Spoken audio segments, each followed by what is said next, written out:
Jadi ketika Allah Subhanahu wa taala mengatakan ya ayyuhal insanu ma gharraka bi rabbikal karim, wahai manusia, kenapa engkau tertipu dengan melakukan durhaka dengan Rabbmu yang maha karim, yang maha mulia, yang maha pemurah. Itu yang pertama, karena dorongannya hawa nafsu yang melahirkan syahwat. Kemudian yang kedua, syaitan yang melahirkan subhat. Kemudian yang ketiga, dunia yang menggelapkan manusia sehingga lupa dengan Allah Subhanahu wa taala. Dan yang terakhir, suhbatus su', teman yang tidak baik. Dan itu kita lihat, pengaruh teman-teman yang tidak baik itu bisa menghalangi hidayah. Jadi orang-orang yang sedikit lagi atau selangkah lagi akan dapat hidayah bisa tertolak dan terhalang hidayahnya gara-gara pertemanan. Contoh dalam sejarah, Abu Talib. Abu Talib itu sudah sangat yakin dengan agama Nabi SAW. Bagaimana tidak? Rasul adalah keponakannya dan hidup di rumahnya, sehingga dia tahu karakternya Rasul dan akhlaknya. Bahkan dia mengatakan agama yang dibawa Muhammad jauh lebih baik dibandingkan agama orang-orang musyrik. Kalau bukan karena takut celaan, tentu dia akan masuk Islam.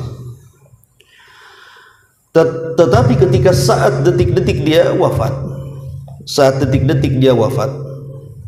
ketika sakaratul maut, Nabi SAW menghendaki keislaman Abu Talib, sehingga dia mengatakan, ya ammi qul la ilaha illallah kalimatun uhaju bika indallah. Katakan kalimat la ilaha illallah, dengan kalimat itu aku akan berhujjah kepada Allah, aku akan selamat.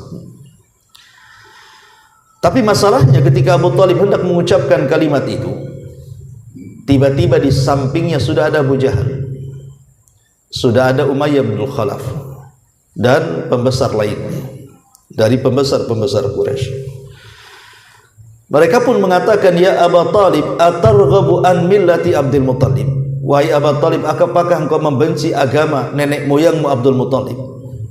Maka ketika Abu Talib hampir mengucapkan kalimat tauhid, tak jadi. Justru melirik Abu Jahal, melirik teman-teman yang di sekitarnya. Kemudian Nabi SAW kembali mentalkin dengan kalimat tauhid. Tapi di sisi lain Abu Jahal pun mengucapkan kalimat yang sama agar dia mengingkari kalimat itu. Maka terjadilah perang batin Abu Talib ini. Apakah dia harus mengucapkannya ataupun tidak? Tapi di akhir hayatnya, sebelum ruh keluar dari jasadnya, dia mengatakan, aku tetap berpegang dengan agama moyangku sampai dia meninggal. Dari sini kata para ulama, ada yang beristimbat, lihat bagaimana bahayanya pertemanan yang tidak baik itu. Orang yang selangkah lagi mau masuk hidayah terhalang hidayah gara-gara memilih agama temannya, kan. Makanya Rasul mengatakan, al mar'u ala dini khalili falyanzur ala man yukhalilhu. Seseorang itu digantungkan agama temannya, maka hendaklah lihat siapa teman yang engkau temani, karena teman itu berpengaruh. Yang sering saya ceritakan, Imran ibn Khittan, seorang alim ulama dunia, bisa terseret kepada akidah Khawarij gara-gara salah memilih teman hidup. Istrinya seorang penganut Khawarij dan seluruh keluarganya akhirnya berpindah dari keyakinan ahli sunnah menjadi keyakinan Khawarij. Itulah Imran ibn Khittan. Intinya bahwa pertemanan yang tidak baik itu akan mengantarkan kita kepada kedurhakaan kepada Allah Subhanahu wa taala. Inilah 4 faktor yang Allah Subhanahu wa taala sebutkan, ya ayyuhal insanu ma gharraka bi rabbikal karim. Wahai manusia, apa yang membuat engkau tertipu? Ma gharraka, apa yang membuat engkau tertipu bi rabbikal karim, sehingga durhaka dengan Rabbmu yang maha pemurah? Maka jawabannya tadi saya sudah jelaskan, karena ada beberapa faktor. Orang kalau tidak bisa melawan hawa nafsu, maka dia jatuh ke dalam kedurhakaan. Orang kalau tidak bisa mengalahkan syaitan juga sama, jatuh kepada kedurhakaan. Orang yang tidak bisa menundukkan dunia di tangannya, maka dunia akan menjadikan dia durhaka. Termasuk juga orang yang tidak pandai memilih teman, maka jangan salah, teman itu akan menyeret kita. Lalu apa obatnya? Ma'asyiral muslimin yang dimuliakan Allah Subhanahu wa taala, adapun obatnya, kalau ingin selamat dari dorongan hawa nafsu, maka obat yang paling mujarab adalah al-ilmu. Seseorang harus membekali diri dengan ilmu agama. Karena orang yang kuat agamanya, maka dia bisa menundukkan syahwatnya. Tapi kalau orang tidak kuat agamanya, maka selamanya dia tidak mungkin mampu menundukkan syahwatnya. Karena kita tahu bahwa syahwat inilah yang menjadikan seseorang rusak akhlak. Tapi orang yang kemudian kuat ilmunya sehingga melahirkan rasa takut kepada Allah Subhanahu wa taala, yang Allah katakan innama yakhsyallah min ibadihil ulama. Orang-orang yang takut kepada Allah, merekalah para ulama, orang-orang yang punya ilmu dan pengetahuan agama. Sehingga ketika kemudian hawa nafsunya mendorong, anggap saja mendorong dia untuk berzina. Dia tahu zina haram, akibatnya apa, sehingga dia tidak mungkin masuk dalam dunia itu.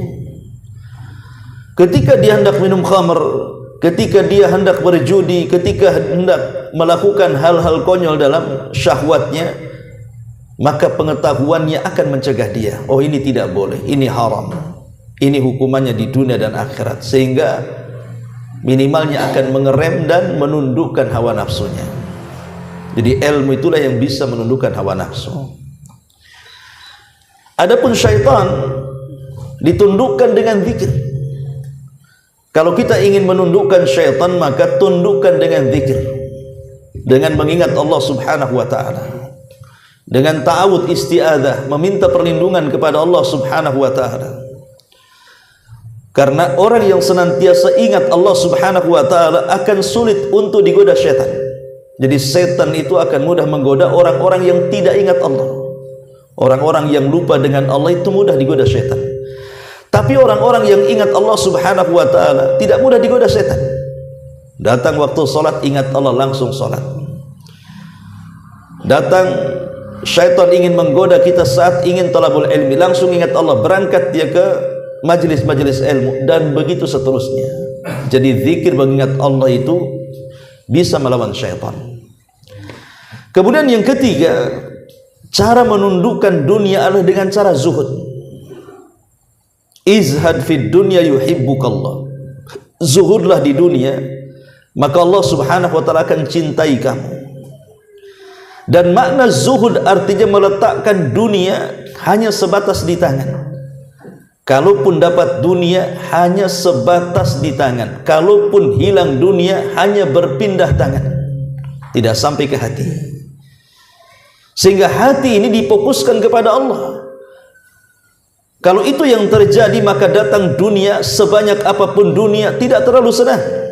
Dan kalaupun seandainya dunia hilang dari tangannya, tidak terlalu sedih. Kenapa? Karena dia tidak memasukkan dunia ke dalam hatinya. Itulah zuhud artinya. Jadi orang yang tidak memasukkan dunia ke dalam hatinya, maka dia bisa menundukkan dunia. Tapi kalau orang memasukkan dunia dalam hatinya, maka selamanya tidak bisa menundukkan dunia. Ini yang ketiga, obatnya cinta dunia itu zuhud. Dan zuhud itu tidak harus miskin. Ada orang berpemahaman kalau zuhud itu ya harus orang miskin, rambutnya acak-acakan, kemudian pakaiannya compang-camping, makannya pun makanan-makanan gak enak, ngorek-ngorek di tong sampah. Itu bukan zuhud, itu miskin itu. Orang zuhud itu bukan begitu. Karena Imam Zahidin, imamnya orang-orang yang layak untuk dijadikan qudwah dalam zuhud, mereka orang kaya-kaya. Abdullah ibn Mubarak itu orang yang paling zuhud, tapi dia orang yang paling kaya di Irak. Dialah yang menggaji 500 para ulama, dia sendiri ulama. Sufyan ats-Tsauri rahimahullahu taala, imamnya para orang-orang yang zuhud, dia kaya raya. Sampai ada yang mengatakan kepada Sufyan Ats-Tsauri rahimahullahu taala, ya imam, engkau adalah imamnya ahli zuhud, kenapa engkau kaya raya? Maka Sufyan Ats-Tsauri mengatakan, likaila atamandalu ala sultan, supaya aku tidak menjadi ulama yang menjilat pemerintah, supaya aku tidak menjadi ulama yang menjilat pemerintah hanya untuk meraup kekayaan. Karena ulama itu terbagi menjadi tiga. Adalah ulama usultan, ulama yang mengikuti kemauan pemerintah. Jadi kalau pemerintah mengatakan fatwakan sesuatu, maka dia pun memfatwakannya. Apakah fatwa itu benar atau salah? Yang jelas, yang penting pemerintah senang, dia keluarkan fatwa. Itu namanya ulama pemerintah.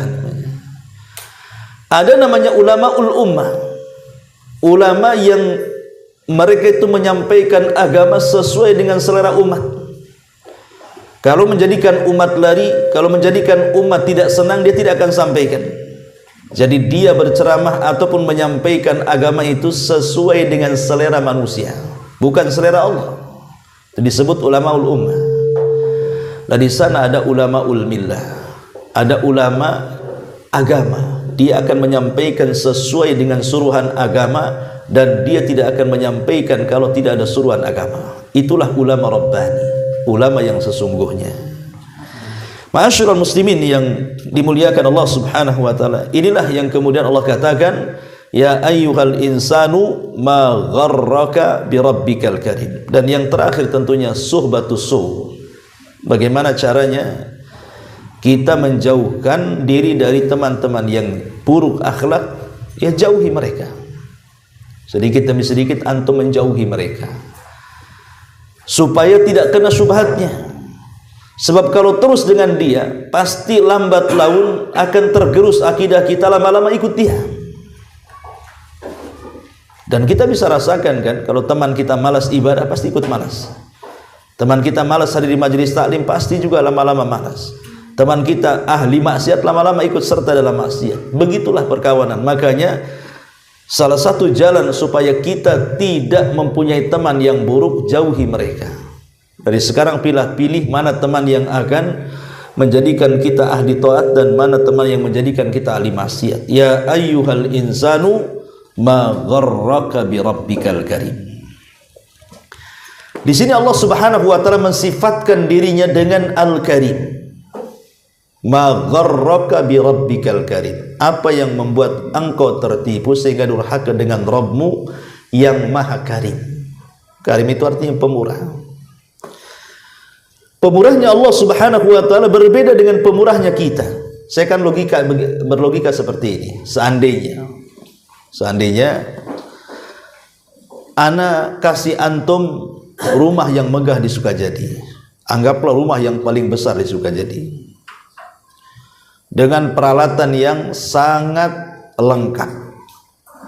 Dengan peralatan yang sangat lengkap, makan minum tercukupi, tempat bermain tercukupi, tempat olahraga tercukupi, mau renang ada kolam renangnya, pokoknya semua hajat antum ada di situ.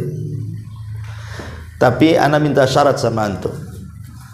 Tolong dalam sehari antum hubungi saya 5 kali. Jam sekian, jam sekian, jam sekian, jam sekian. Kebutuhan antum saya kasih, rumah apa semua saya kasih. Tentu pasti antum di awal-awal pasti akan menghubungi kan, karena sudah terlanjur enak di situ. Daripada harus cari uang sana sini, ini rumah gedong besar semacam ada di situ. Pasti antum akan tepat waktu, jam segini menghubungi, jam segini, karena takut dikeluarkan. Tapi lama-lama waktu berlalu, pasti ada saatnya antum lupa, ada saatnya antum lalai, entah habis makan kemudian ngantuk tidur, yang harusnya ngubungi saya tidak dihubungi, tapi saya diamkan saja. Kemudian lama-lama kok ini Ustadz dihubungi, nggak dihubungi kok nggak marah, kok saya nggak diusir, makin terlena antum kan. Mulailah, mungkin boleh jadi mulai dikurangi hubungan-hubungan, apa Ustaz ngasih rumah betul-betul sama saya, dan begitu seterusnya. Pastilah malah lalai, ikhwan. Tapi namanya manusia kan ada batasnya. Karena antum sudah melanggar, tidak menghubungi saya sekian hari, sekian minggu, sekian bulan, sekian tahun, antum tidak layak lagi tinggal di rumah saya, keluar. Manusia itu ada batasnya. Tetapi Allah subhanahu wa ta'ala, karimnya Allah subhanahu wa ta'ala tidak ada batasnya. Siapa yang diusir dari dunia hari ini? Tidak ada kan? Tidak ada yang diusir dari dunia kecuali kematian. Allah subhanahu wa ta'ala sudah memberikan fasilitas di dunia ini sesuai dengan hajat kita. Coba bayangkan, dunia ini dengan berbagai macam nikmatnya adalah nikmat yang Allah anugerahkan kepada kita sejak kita lahir sampai hari ini kita hidup. Sementara kita ini ada yang membangkang Allah, ada yang meninggalkan salat, ada yang tidak mau sedekah, ada yang tidak mau zakat, ada yang bermaksiat kepada Allah Azza wa Jalla. Ada yang diusir oleh dari dunia. Tidak, itulah karim namanya.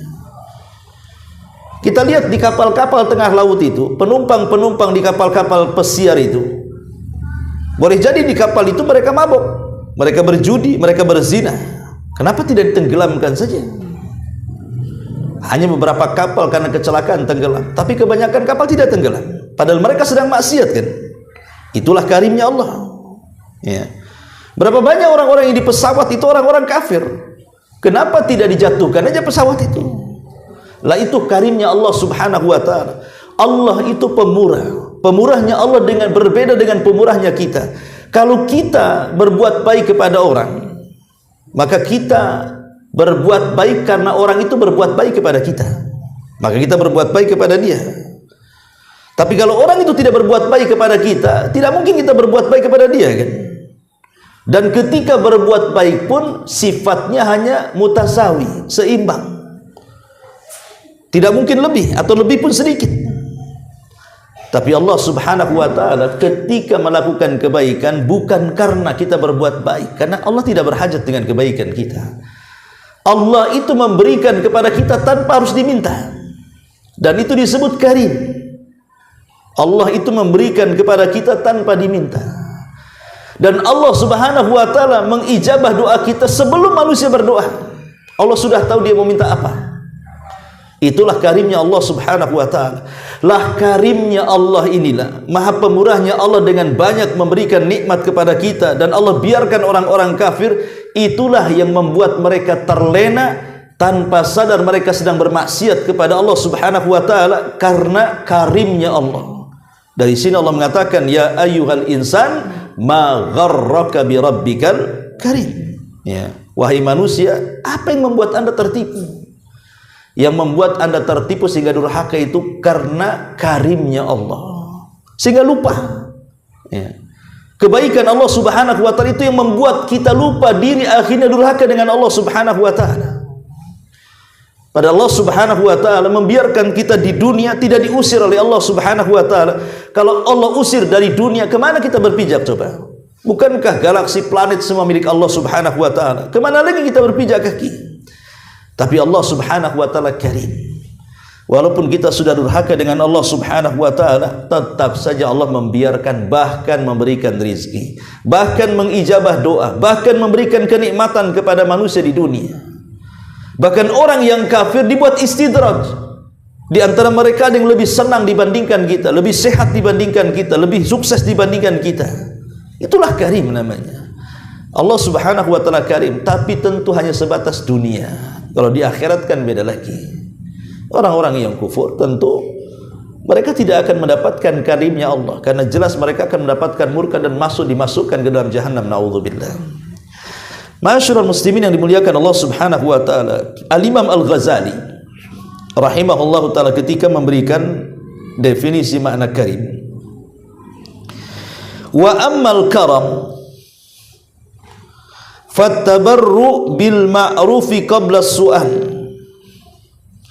Maka karam ataupun karim adalah kebaikan dengan cara melakukan kebaikan kepada orang tanpa harus diminta. Jadi melakukan kebaikan tanpa harus diminta. Jadi kalau seandainya ada tetangga sedang sulit mengangkat sesuatu, kita langsung datang, kemudian kita langsung angkatkan barangnya. Itu disebut karim. Ya. Tapi sampai kapan kita membantu tetangga seperti itu kan? Ada batasnya karimnya manusia. Tapi karimnya Allah Subhanahu wa taala tidak terbatas. Lah di antara macam-macam karimnya Allah Subhanahu wa taala disebutkan para ulama, ya. Di antara karimnya Allah Subhanahu wa taala annahu yasbir 'alal usati alladhi yuqabilunahu bil juhudi wan nuqran. Di antara karimnya Allah, Allah itu Maha Pemurah, adalah kesabarannya. Jadi Allah itu zat yang paling sabar terhadap para pelaku maksiat yang Allah berikan kenikmatan yang banyak, tetapi kemudian mereka pun justru membalasnya dengan penentangan dan maksiat kepada Allah Azza wa Jalla. Tapi Allah sabar. Zat yang paling sabar itu Allah. Seandainya antum berbuat baik kepada orang, tiba-tiba orang yang kita berbuat baik tiba-tiba kemudian melakukan kejahatan, terkadang kita emosi. Boleh jadi mungkin kita katakan sampai di sini kebaikan saya. Itu manusia, ya kan? Itu manusia. Jangankan itu, mungkin dia pelaku langsung. Jangankan yang bukan pelaku langsung. Contoh namanya, saya punya kawan, saya sama Buranggana. Saya hari-hari ngasih bantuan kepada Burangga, uang, pokoknya bantuan yang banyak. Satu hari dia berjalan dengan musuh saya. Sakit hati enggak? Sakit hati. Loh, kok bisa dia sama musuh saya tuh? Ngapain dia di situ? Itu saja sudah jadi pertanyaan itu. Padahal Burangga ini tak salah apa-apa, cuman dia berjalan dengan musuhnya saja. Kadang-kadang kita jadi dendam. Kalau gitu saya lah malas lagi saya berkawan dengan dia. Saya stop kebaikan saya. Itulah manusia. Ya, bisa seperti itu kan begitu. Tapi jangan kemudian disamakan dengan karimnya Allah Subhanahu wa taala. Allah tidak seperti itu. Allah tidak seperti itu. Betapa banyak orang-orang yang kemudian manusia-manusia durhaka kepada Allah sampai menjadi penyembah syirikatnya yang dibuat oleh manusia. Ada sesembahan-sesembahan selain daripada Allah Azza wa Jalla, kemudian kita sembah. Itu kan sama dengan berkawan dengan musuh Allah kan begitu, dengan tandingannya.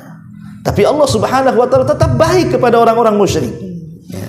Tetap Allah berikan nikmat, berikan kehidupan, berikan kesehatan, dan Allah tetap tentukan ajal mereka sesuai dengan takdirnya. Dan sama dengan yang lainnya berjalan dengan takdirnya. Lah itulah karimnya Allah Subhanahu wa taala. Kemudian juga di antara karimnya Allah Subhanahu wa taala annahu yudha'ifu ajral ihsan. Jadi di antara karimnya Allah, murahnya Allah Subhanahu wa taala, zat yang Maha Pemurah, adalah Allah Subhanahu wa taala tidak membalas satu kebaikan dengan satu kebaikan, tidak. Tapi Allah Subhanahu wa taala membalas satu kebaikan terkadang dilipat gandakan menjadi 10 kali lipat, bahkan 700 kali lipat. Itu murahnya pemurahnya Allah Azza wa Jalla. Sampai seperti itu. Ya mungkin di antara kita ada yang memiliki akhlak wafa. Akhlak wafa itu akhlak yang mulia, akhlaknya Nabi. Wafa itu kalau antum berbuat baik kepada saya 1 kali, saya akan balas kebaikan antum 2 kali, 3 kali, 4 kali. Itu namanya wafa. Wafa itu membalas kebaikan dengan yang jauh lebih baik lagi. Dan akhlak wafa ini akhlak mulia, akhlaknya para nabi. Tapi sewafa-wafanya orang wafa, ketika memberikan balasan kebaikan orang yang berbuat baik kepada kita, berapalah lipatannya coba? Berapa lipatannya? Tapi Allah Subhanahu wa taala terkadang memberikan pahala kepada orang yang telah berbuat baik itu lipatannya bukan hanya 10 kali lipat, bahkan sampai kepada 7 kali lipat, bahkan ada yang tidak terhitung lipatannya. Bagaimana tidak karim Allah Subhanahu wa taala? Nah, itu bentuk karimnya Allah Subhanahu wa taala. Kemudian juga di antara karimnya Allah Subhanahu wa taala adalah mengeluarkan annahu yukhriju minan nar man istahaqqan nar bi kathrati ma'asihi. Di antara murahnya kemurahan Allah Azza wa Jalla, terkadang Allah mengeluarkan manusia dari neraka padahal orang itu berhak masuk neraka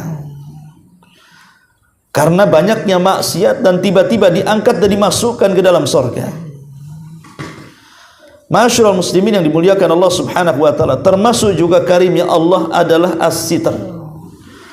Allah itu telah menutupi aib-aib kita di dunia, dan itu bentuk karam, bentuk kemuliaan, bentuk kemurahan. Allah masih menutup dosa-dosa kita di dunia, dan Allah ampuni dosa-dosa kita di akhirat. Inilah dan banyak lagi tentang pengaruh-pengaruh sifat Allah Subhanahu wa taala Al-Karim. Ya. Taib, di sini Allah Subhanahu wa taala mengatakan ya ayyuhal insan, wahai manusia. Kalau disebut manusia dalam Quran itu biasanya panggilan manusia itu konotasinya negatif. Jadi kalimat insan itu biasanya konotasinya negatif. Contoh umpamanya wal asri innal insana lafi khusri. Demi waktu asar atau demi masa, sesungguhnya al insan manusia itu sungguh di dalam kerugian. Atau contoh umpamanya innal insana khuliqa halu'a. Sesungguhnya manusia itu diciptakan suka mengeluh, suka keluh kesah. Jadi kalimat insan itu kalau disebutkan dalam Al-Quran biasanya memiliki makna tidak baik, memiliki makna negatif, tidak positif. Seperti dalam ayat ini, ya ayyuhal insan, wahai manusia. Jadi kalimat insan ini mencakup mukmin dan kafir. Di dalamnya masuk mukmin, di dalamnya masuk kafir. Ma gharraka, apa yang membuat anda tertipu, bi rabbika, dengan Rabbmu, Al-Karim, yang maha pemurah. Coba bayangkan, Allah sudah murah hati memberikan nikmat kepada kita, tapi kenapa kita kemudian durhaka dengan dia? Logika yang sederhana, kalau seandainya antum anak saya dilahirkan dari istri saya sekolahkan mulai dari TK, saya biayai, saya kasih makanan yang bergizi. Kemudian naik ke SD, saya biayai lagi, namanya anak saya kasih makanan yang bergizi. Naik ke SMA juga sama, naik ke perguruan tinggi, sampai akhirnya dapat gelar S1, S2, S3, sampai ke profesor, sampai akhirnya menjadi orang besar, sampai akhirnya menjadi orang kaya, gajinya besar, menjadi orang yang cerdas, bukan hanya kaya, cerdas. Gilirannya antum yang sudah sukses harus apa? Berbuat baik kepada orang tua. Akhirnya antum ingin berbuat baik, dibelikan rumah dengan segala isinya, diberikan hadiah besar, uang boleh jadi bukan miliaran, triliunan, tapi hadiahnya bukan untuk saya, orang tuanya, tapi untuk tetangganya. Kira-kira mas sakit hati enggak? Saya yang membesarkan dia sampai sukses, sampai kaya, giliran ngasih hadiah dikasihkan tetangganya. Apa enggak sakit hati itu? Kurang ajar enggak tuh anak yang kayak gitu tuh? Kurang ajar lah kan begitu. Sekarang Allah Subhanahu wa taala sudah kasih semuanya kepada kita. Apa nikmat yang Allah hajatkan kepada kita, Allah kasih. Tiba-tiba ketika bersyukur, tidak pula bersyukur kepada Allah, malah kemudian datang ke dukun-dukun, datang ke berhala-berhala, datang ke kuburan-kuburan, datang ke patung-patung, dan begitu seterusnya yang merupakan tandingan dari Allah Subhanahu wa taala. Wajarlah Allah murka kan begitu. Padahal Allah Subhanahu wa taala sudah karim memberikan kemurahannya kepada kita. Tiba-tiba kita bersyukur kepada selain Allah. Ya.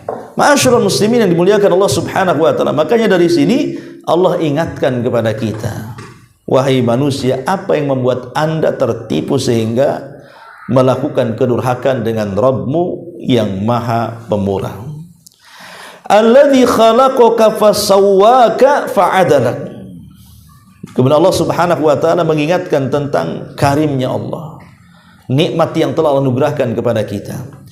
Alladzi khalaqaka, yang telah menciptakan kamu, lalu menyempurnakan kamu, fasawwaka, menyempurnakan kejadianmu, fa'adalak, dan menyusun tubuhmu dengan seimbang.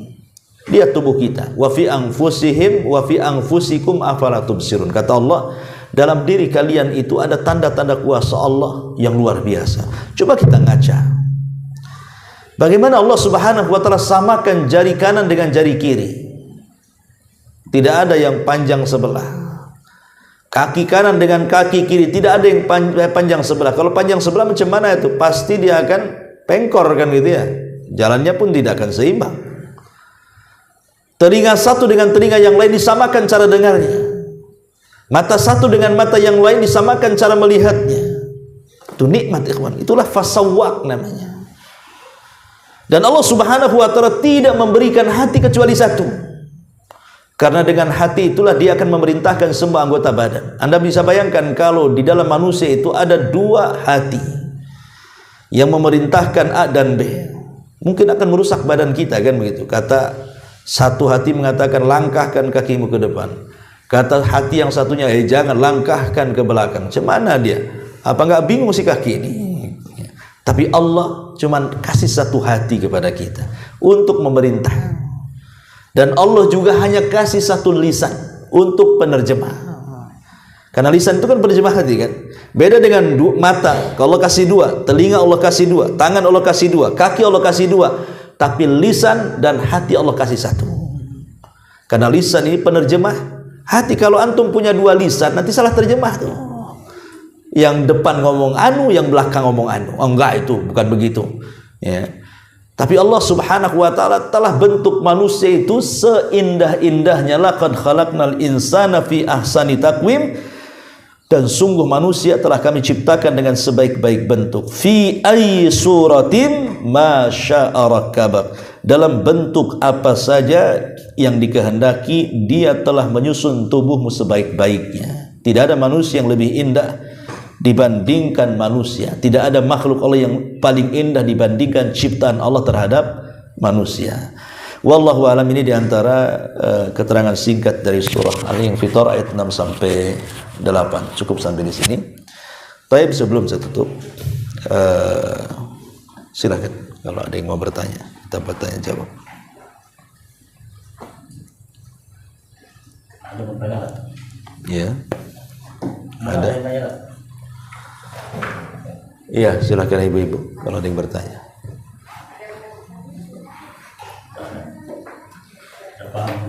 Alhamdulillah. Iya, kayaknya nunggu semangka kayaknya. Subhanakallah bihamdika asyhadu an la ilaha illa anta astaghfiruka wa atubu ilaik. Allahu taala alam. Assalamualaikum warahmatullahi wabarakatuh.